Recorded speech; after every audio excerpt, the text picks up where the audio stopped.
want to do some drawing and making things? Come on then, get on with it. Only kidding. Hey, we've got some fantastic stuff lined up today. Take a look at this one. I'll show you how to get excellent effects by literally blobbing your paint. And see if you can guess where I'm going on holiday with this big art attack. And you'll never believe it, but I'll show you how to draw sounds. Do you ever dream about the good life? You know, the country life. Waking up every morning to birdsong, the fresh air, and pulling back the curtains to be greeted by your own pet ponies. Good, aren't they? And they're just padded paper bags. Or should I say, padded paper ponies. Stay there, boy. Simple to make in 4 easy parts. A 4-part attack.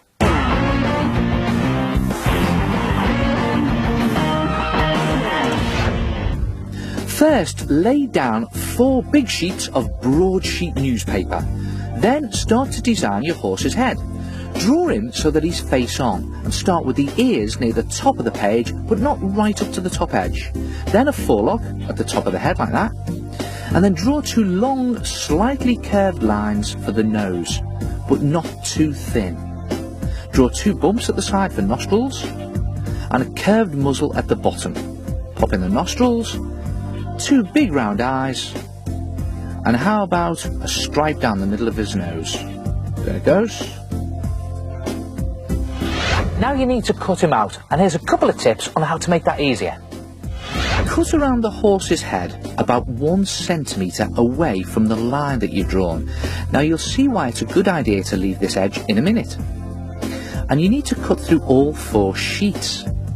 Now to make this easier, put on paper clips here and there to hold them together while you cut. So put one on there, then continue cutting.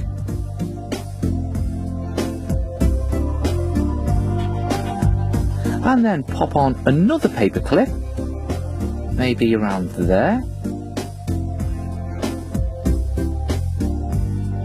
And then keep cutting around and go around the whole of the head in this way, making sure you leave the centimetre margin all the way round.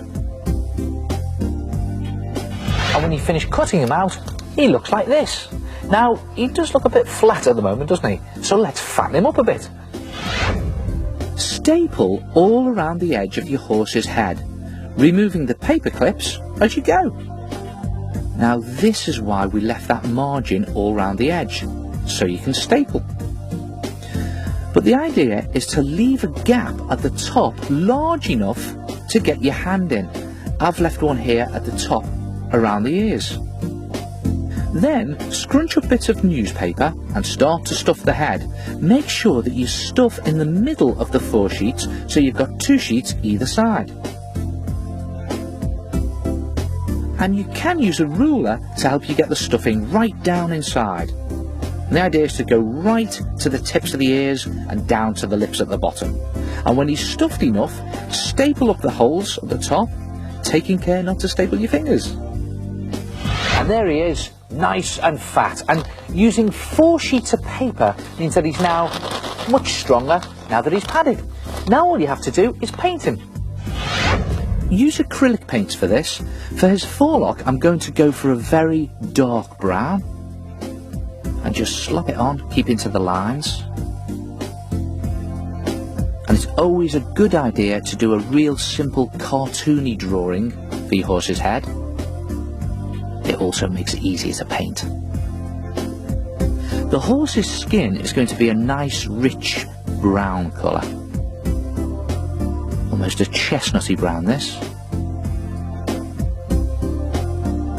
And sometimes horses have that white stripe down their nose, so on it goes.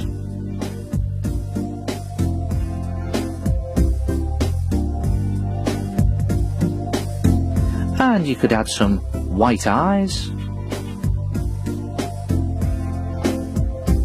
with a spot of dark brown for a pupil.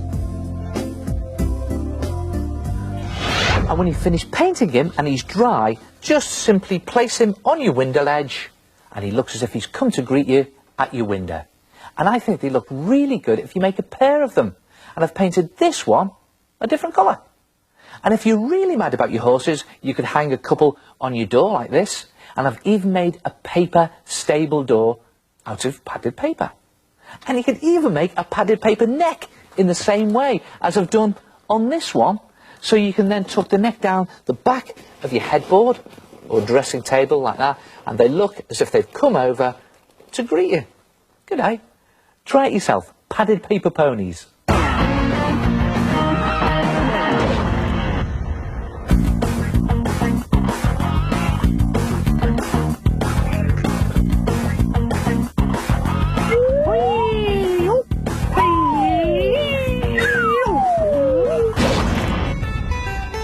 Well, that's it. I've booked my holidays for next summer. All I've got to do now is pack. See if you can guess where I'm going. I tell you what, I'll give you some clues.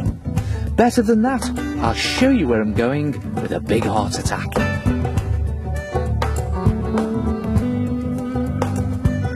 Well, I won't be needing that where I'm going.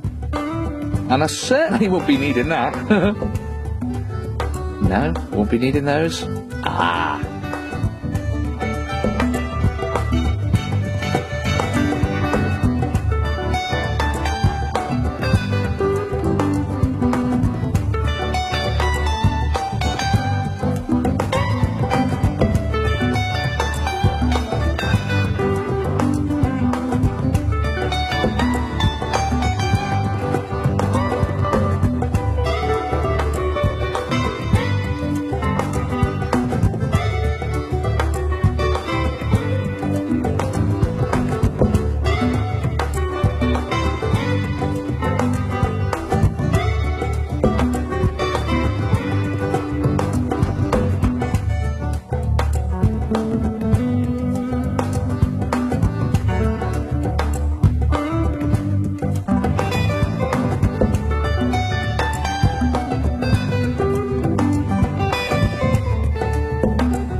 Here's a challenge for you.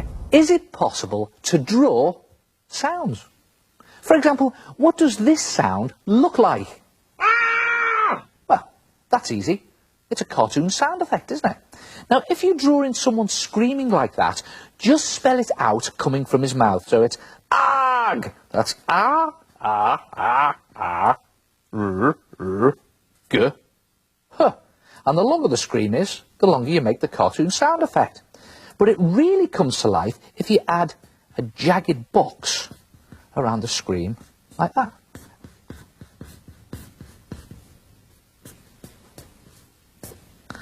So let's see if that looks right. Perfect. And drawing sound effects really adds humour and fun into your cartoons. So okay, let's see if we can draw some sounds. So how about this one? Well, if it's a loud noise, just try to spell it out. So it was bam, b, a, bam, bam, bam, bam. And you could always put an exclamation mark after it to show it's loud.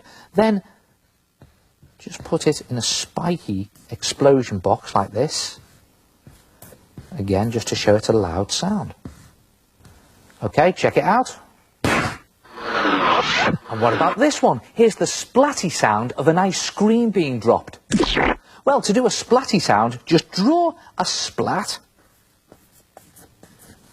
And then just spell out the sound. So it was spl, spl, so it's sp, sp, spl, spl, spl, splot. There you go. If it's a much softer sound you want to draw, just draw a cloud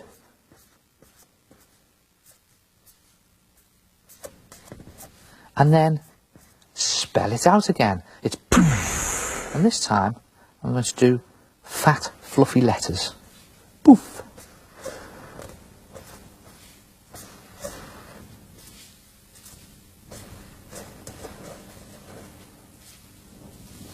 And that's a soft sound. So, to put some sound effects into your cartoons, try to spell the sound out and add other little effects to make it look loud or quiet, soft or aggressive, and funny. So, okay, how about this one? Wait till you see the cartoon. Yep, Granny has sat on a whoopee cushion. So, okay, let's hear it again. So you've got to sort of... spell it out... and some R's in there, like that. And let's add in the rush of wind coming out of the cushion. That helps as well. Look at that. And you don't always have to spell the sound out. Sometimes little tricks will do it for you, like these two boys howling with laughter. Just putting some lines like that, and some tears in there, like that. So you've got tears and lines as if they're howling with laughter. For musical sound, you just need musical notes. For a whistle, just one note, and put in the wind to show it's been blown. For loud, fast music, lots of wild, rocking notes.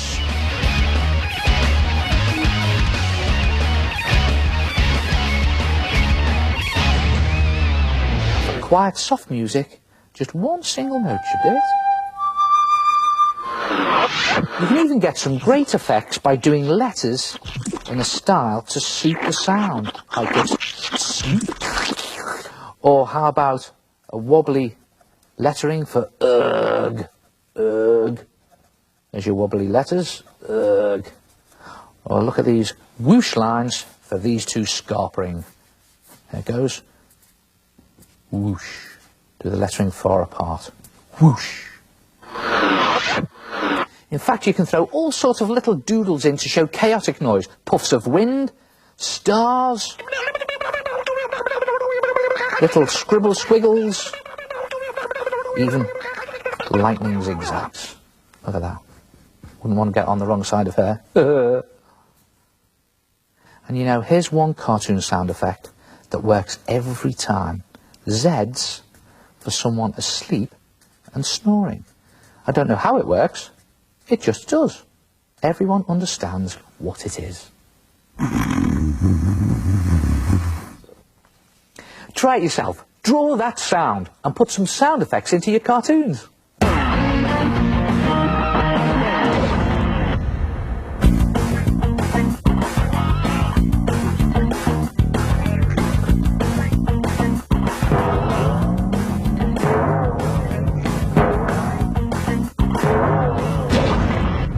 people say to me, hey Neil, all the ideas in your Art Attack gallery, where do they come from?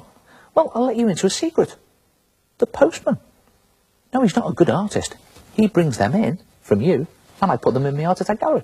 Take a look at this lot.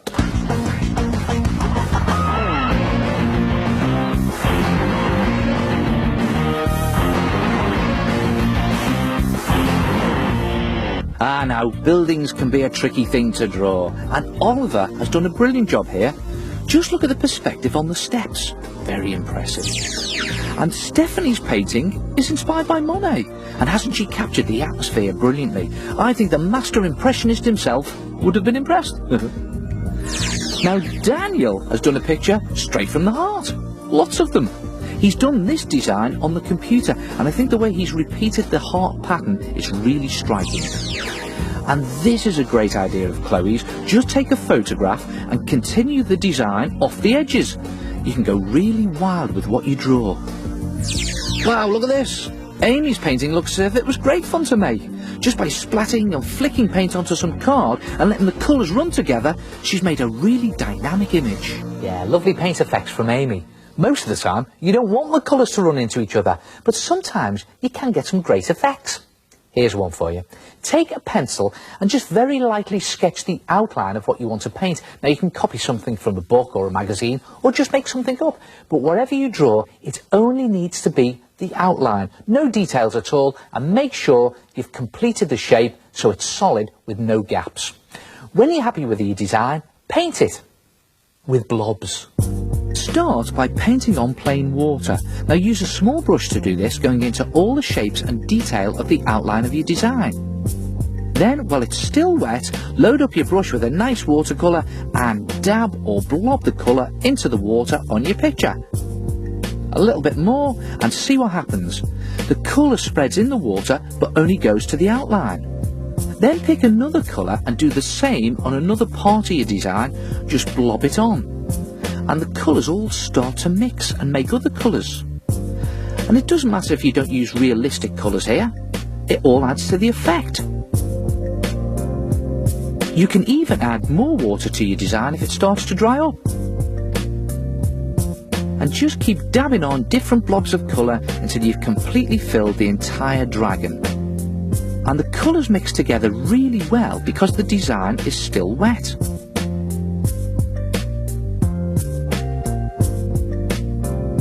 See that? They're all merging together, just up to the lines.